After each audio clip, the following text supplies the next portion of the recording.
And now we have a section on international efforts to tackle ocean plastic pollution by Mr. Anirudh Thorbole. He is basically a plastic engineer turned researcher. At present, he is in a professional master's program on marine plastics abatement at the Asian Institute of Technology on a research grant by the Japanese government. The increasing plastic pollution in the ocean is the focal point of their concern and research as well. They are conducting research on various topics ranging from solid waste management to designing new products to make them more sustainable and circular in the economy. Innovation and importance are given to the Life Below Water SDG 14. Thank you so much, Mr. Anirudh, for joining us today. Over to you for your section, International Efforts to Tackle Ocean Plastic Pollution. First of all, thank you for inviting me. It's been wonderful to listen to each and everyone. So, I would like to start from a very basic, say, what is ocean plastic, first of all. So, ocean plastic is nothing but there is a lot of plastic garbage patches in all around the marine ecosystem. Everywhere in the ocean, we see there is in Great Pacific Ocean, Mediterranean Sea.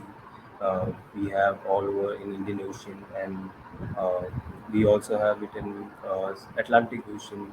A recent study which showed there was somewhere around 11.1 to 21.6 million tons of plastic, that too a microplastic roaming all around the Atlantic Ocean.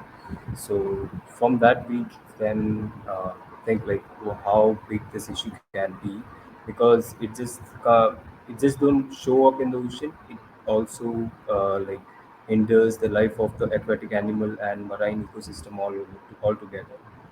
And if we see what impacts ocean plastic makes in all around, so just to have a little reality check. So sorry for showing up these harsh pictures over here, but it's very true.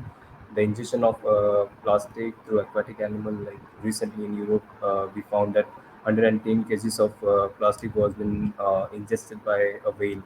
So which is a very big and very huge amount. Uh, the main cause of death was ingestion of plastic. So we can understand the depth of this situation. Then not only our beaches are all around, say Bangkok, they are very much dependent upon tourist places, and this plastic flow comes back to shoreline. So it also gives an bad look about the aesthetic of beaches. Then we have water contamination. uh, Usually what water we drink is generally not pure, I guess. It's There are nanoparticles of plastic which had been little, I guess, around 2 or 3 decades ago. So this is how it takes a very long time to degrade. Generally it's degrade into small monomeric units. Then we can see tortoise is been stuck in some fishing net. There is seabirds. Uh, there is actually an interesting story of seabird. Seabird ingested plastics from a very long ago. Ian Hawting, he is an Australian scientist. He actually discovered this in 2002, that due to the ingestion of plastic over shoreline, there were many seabirds who were dying since 2002. And now, in 2019, one researcher came up with an idea to solve actually this problem. So, this is how big this issue can be, because at the end, when we see the whole food chain, it ends up consuming by us own. So, that's like it's something like you give plastic to the ocean and the ocean gives it back to you. Then if we see how ocean into the ocean plastic enters, so there are various cases of dumping, illegal dumping. We have industrial illegal dumpings, then shipping industry, fishing industry. We also have sewage related debris and household waste from solid waste. whenever solid waste is not properly managed, what they do usually is they litter it or they dump it into the ocean. So also runoffs, say during the rainy season, say in India, uh, at the end of Himalayas, when there is a lot of rainfall, all the water flows into the river of Ganga, and from Ganga it meets into the Bay of Bengal.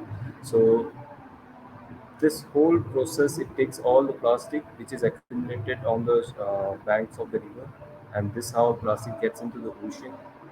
Also, I have left to mention the aquaculture industries, plastic waste, and we have accidental plastic waste. Like recently in Sri Lanka, we have seen this by the express. So that's something very uh, like we don't feel like this is the thing which should be happening every now and then.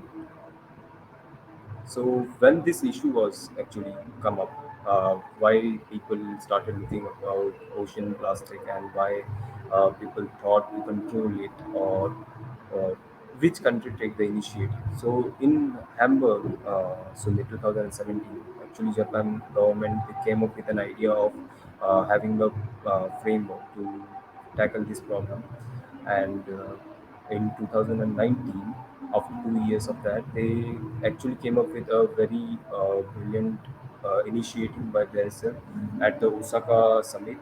Uh, it was a G20 summit where the Japanese government's Prime Minister Abe, he just introduced like we will be having an Osaka Blue Ocean Vision, which will focus on completely stopping the plastic waste entering into the ocean by 2050. So it was at that time nobody thought about it. So once this initiative came, this marine initiative started by Japanese government. They started to uh, connect with all, collaborate with all the neighboring countries, developing countries, and developed countries. Uh, So what comes under marine initiative? So marine initiative, it's generally a vision which is shared by globally from all the countries, United Nations supporting this program. This is generally a bilateral official development assistance program. It generally talks with NGOs like WWF, we have IUNC, we have different other environmental programs as well running together, which we'll talk further in this presentation.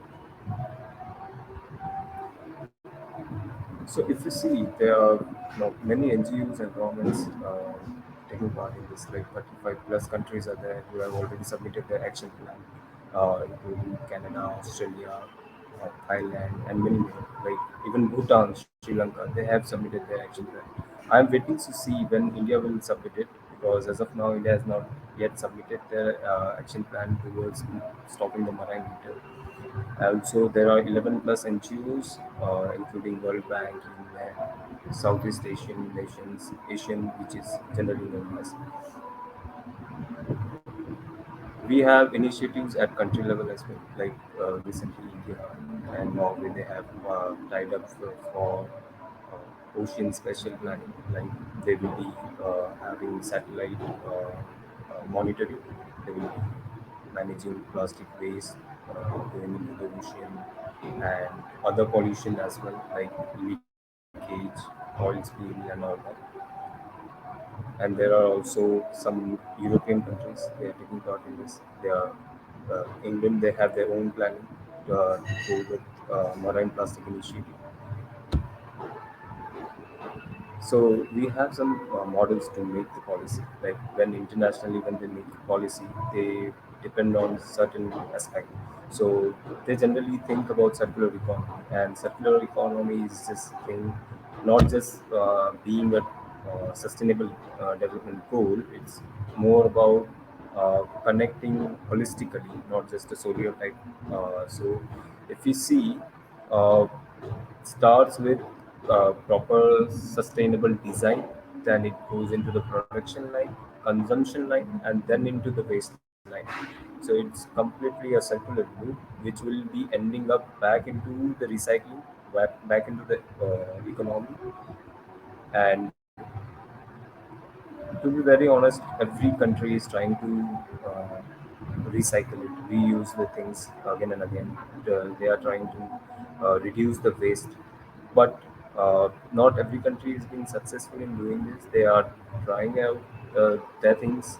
They are trying and having their own structures. As we know, like development in Western country can't be as reliable in India as which is in developed country.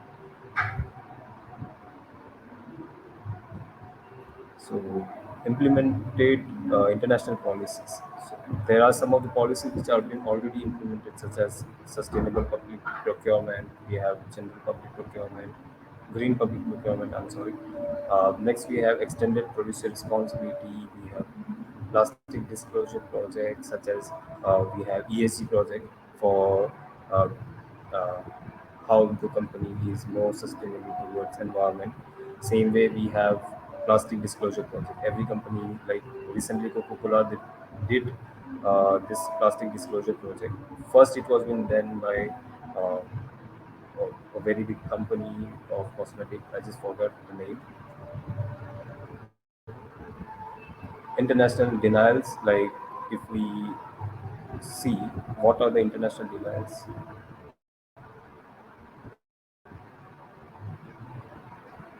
Yes, so this is sorry. International denials comes with countries like USA and Europe. They are exporting their half of the plastic waste to other Asian countries like Thailand, Vietnam. We can name it out all here, top 10 countries all over the Asia. And what USA is doing is once it's been exported, they are taking hands off, like we are not responsible for this waste. It's not our duty. Same way with Europe. So if we see the trend, in the coming years, like for 2019, 2020, and 21, it's been decreased, like because of international policies and agreements, treaty signed with UNEP and all. They have their own policies to manage their waste in their own country. Like as of now, Sweden is taking the United States all the plastic waste just for an incineration to run their energy plants. So why should the US take the responsibility if rest of the world is not doing it? So this was issue raised in an assembly, and Congressman Ed Chase like he just mentioned all the possible outcomes if they don't take the responsibility, and he just he just convinced everyone in the assembly room, like why United Nations are doing this international, and why United States should take their own responsibility for their risk.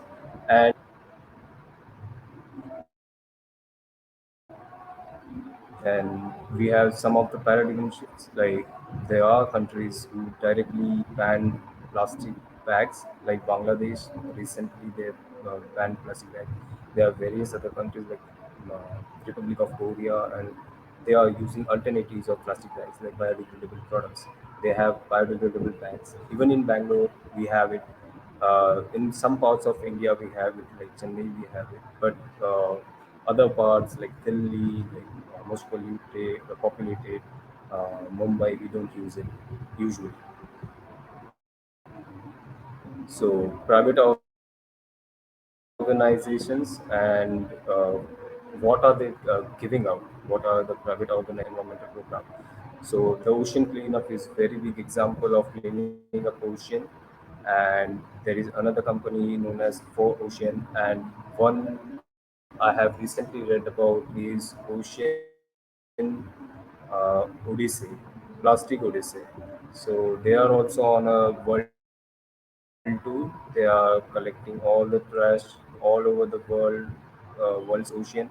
They are recycling inside the vessel, and they are just making it an end product, and they are selling it to that particular country, wherever they are. where they, in which ocean they found them. So this is how they are very large technology being developed for cleaning up the ocean or managing waste at home in home country.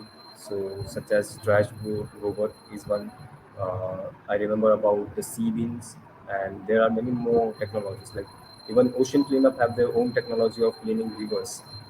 Started in Thailand somewhere. So other local projects, like locally as well, there are many projects going on. Say within India, we have countermeasure for plastic-free rivers.